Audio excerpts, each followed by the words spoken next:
Hello hi. Pravinkoodu Shappu Sreeraj Sreenivasan direct ചെയ്ത സിനിമ. ബേസിൽ ജോസഫ്, അതുപോലെ തന്നെ സൗബിൻ, ചെമ്പൻ വിനോദ്, ചാന്ദിനി, ശിവജിത്ത്, അങ്ങനെ കുറച്ച് പേരൊക്കെ പ്രധാന കഥാപാത്രങ്ങളായിട്ട് വന്നിട്ടുള്ള സിനിമ. ഷൈജു ഖാലിദാണ് സിനിമയുടെ ക്യാമറ ചെയ്തിരിക്കുന്നത്. വിഷ്ണു വിജയ് മ്യൂസിക്.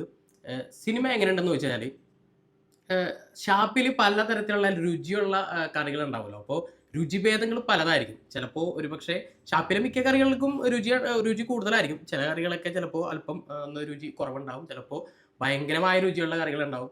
സിനിമ കണ്ടപ്പോൾ എനിക്ക് അങ്ങനെ തന്നെയാണ് ഫീൽ ചെയ്തത്. ഒരു എബോവ് ആവറേജ്, അല്ലെങ്കിൽ ചില ഘടകങ്ങളൊക്കെ ഗംഭീര പരിപാടിയായിട്ട് തോന്നി.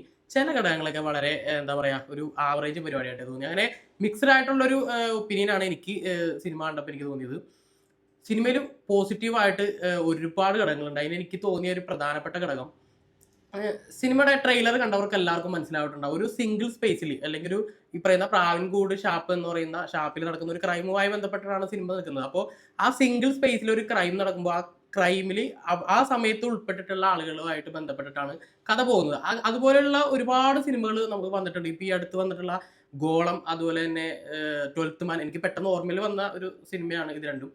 അപ്പോൾ അങ്ങനെയുള്ള ഒരു കഥ പറയുമ്പോൾ സ്വാഭാവികമായിട്ടും സിനിമയിലെ ഏറ്റവും ഗംഭീരമായിട്ട് നിൽക്കുന്ന അതിൻ്റെ സ്ക്രിപ്റ്റ് ആയിരിക്കും. ഇവിടെ സ്ക്രിപ്റ്റ് ഗംഭീര സ്ക്രിപ്റ്റാണ്. അതുപോലെ തന്നെ സ്ക്രിപ്റ്റിനോട് കെട്ടപ്പടിക്കാവുന്ന രീതിയിൽ, അല്ലെങ്കിൽ അതിനേക്കാൾ കുറച്ചുകൂടി മുകളിൽ നിൽക്കാവുന്ന രീതിയിലുള്ള എലമെന്റ്സുകൾ, എസ്പെഷ്യലി ടെക്നിക്കലി എലമെന്റ്സുകൾ ഗംഭീരമായിട്ട് വന്നിട്ടുണ്ട്. അതിൽ എടുത്തു പറയുന്നത് ഷൈജു ഖാലിദിന്റെ ക്യാമറയാണ്.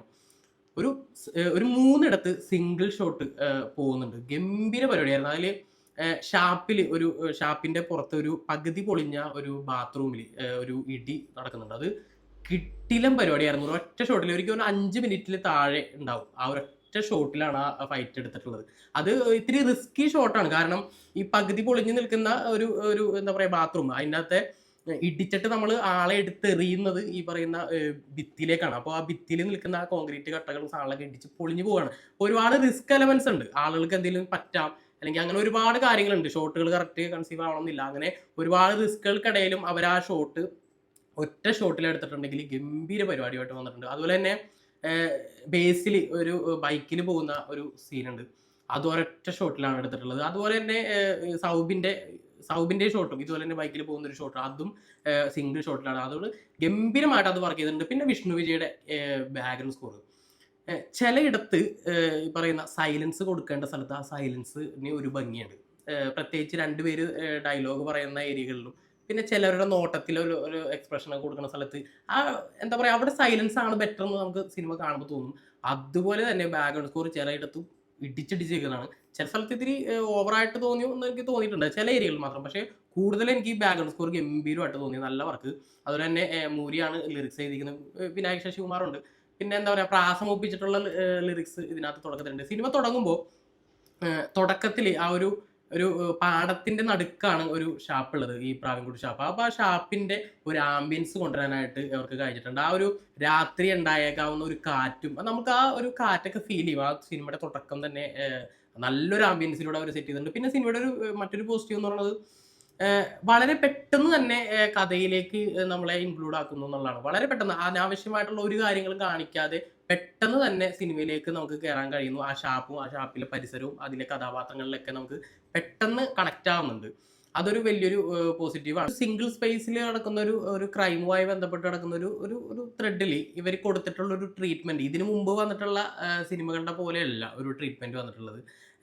ഭയങ്കര രസമായിട്ട് എന്താ കുറച്ച് ബ്ലാക്ക് കോമഡി ഒക്കെ കൊടുത്തിട്ട്, ഡാർക്ക് കോമഡി കൊടുത്ത്, പിന്നെ എന്താ ആ ഡാർക്ക് കോമഡി കൊടുക്കുന്ന സ്ഥലത്ത് വിഷ്ണു വിജയുടെ ഗംഭീരമായിട്ടുള്ള എന്താ പറയുക ബാക്ക്ഗ്രൗണ്ട് സ്കോർ, അങ്ങനത്തെ കുറേ പരിപാടിയുണ്ട്. പിന്നെ ഇതിനകത്ത് കൊടുത്തിരിക്കുന്ന ഡയലോഗുകൾ, ഈ പറയുന്ന ഡാർക്ക് കോമഡി വരുന്ന സമയത്തെ കുറച്ച് ഡയലോഗുകൾ, എക്സ്പെഷ്യലി ഈ പറയുന്ന ബേസിന്റെ ഡയലോഗൊക്കെ വളരെ രസകരമായിരുന്നു. ഒരു സദാചാരത്തെയും അല്ലെങ്കിൽ സദാചാര ഡയലോഗിനെയൊക്കെ പൊളിച്ച് എഴുതുന്ന ഒരു പരിപാടിയൊക്കെ സിനിമയിൽ കാണാൻ കഴിയും. അത് ഇങ്ങനെ ഒരു എന്താ പറയുക, ഒരു മിസ്റ്ററി ത്രില്ലർ ഗണത്തിൽപ്പെടുന്ന ഒരു സിനിമയിൽ അവർ ഇതുപോലെയുള്ള ട്രീറ്റ്മെന്റ് പരീക്ഷിക്കുക എന്ന് പറഞ്ഞു കഴിഞ്ഞാൽ അതിന് ഒരു കയ്യടി ഉണ്ട്.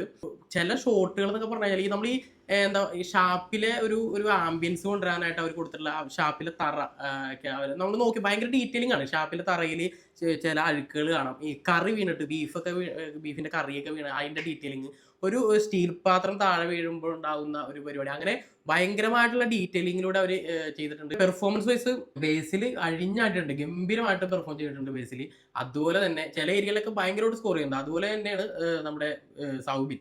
സൗബിൻ കോമഡി ചെയ്യുമ്പോഴാണ് ചില സമയത്തൊക്കെ ഒന്ന് പാളി പോവാറ്. പക്ഷേ ഇവിടേക്ക് വരുമ്പോൾ സൗബിന്റെ കുറച്ചുകൂടി സീരിയസ് ആയിട്ടുള്ള വേഷമാണ്, ഗംഭീരമായിട്ട് വന്നിട്ടുണ്ട്. ലാസ്റ്റ് ഒരു ഇമോഷണൽ പരിപാടിയൊക്കെ നന്നായിട്ടുണ്ട്. അതുപോലെ തന്നെ ചെമ്പൻ വിനോദിന് സീൻസ് കുറവാണ്, പക്ഷേ ലാസ്റ്റ് ചെമ്പൻ വിനോദും സൗബിനും ഉള്ള ഒരു പരിപാടിയുണ്ട്. നമുക്ക് ഭയങ്കരമായിട്ട് നമുക്ക് ചിരി വരും അവരുടെ ഡയലോഗും പരിപാടിയൊക്കെ. എന്നാൽ ആ ചിരിച്ച് വളരെ സ്പോണ്ടേനിയസ് ആയിട്ട് ഫാസ്റ്റ് ആയിട്ട് ഒരു ഇമോഷണൽ ട്രാക്കിലേക്കും പോകുന്നു. അത് സ്ക്രിപ്റ്റിന്റെ ഒരു ബലമാണ്, ഗംഭീരമായിട്ട് വന്നിട്ടുണ്ട്. നെഗറ്റീവ്സിലേക്ക് വരുമ്പോൾ വളരെ സിമ്പിൾ ആയിട്ടുള്ള ഒരു സ്റ്റോറിയാണ് പറയുന്നത്. അതിൽ അവർ കൊടുത്തേക്കുന്ന പരിപാടികളെല്ലാം ഗംഭീരമായിട്ടുണ്ട്. പക്ഷേ സിമ്പിൾ ആയിട്ടുള്ള സാധനം കുറേയും കൂടി കോംപ്ലിക്കേറ്റഡ് ആക്കാനായിട്ട് ശ്രമിച്ചു എന്ന് എനിക്ക് തോന്നി.